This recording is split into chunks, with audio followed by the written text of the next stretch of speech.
Hello everyone, welcome back to my mini blog. আজকে আমি share করছি একটা ভেজ পকেটের সিম্পল রেসিপি। এটার জন্য আমি সবার ফার্স্টে একটু ময়দা গুলিয়ে নিয়েছি, আর তারপরে বাড়িতে যা যা ভেজিটেবলস ছিল, ক্যাপসিকাম, পেঁয়াজ, রসুন, কাঁচা লঙ্কা, টমেটো সব কিছু হালকা করে ভেজে নিচ্ছি। আর এটার ওপরে আমি একটু দিয়ে দিলাম গোলমরিচ গুঁড়ো। নামানোর আগে একটু ধনে পাতাও ছিটিয়ে নিতে পারো, এটা অপশনাল।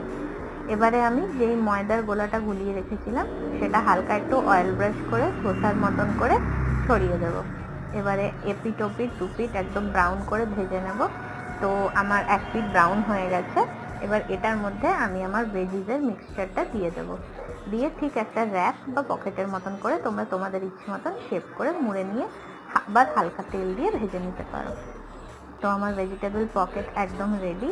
এটা ভীষণই সিম্পল একটা টিফিন রেসিপি বা স্ন্যাক্স রেসিপি। তোমাদের কেমন লাগলো আমাকে অবশ্যই জানিও। টাটা।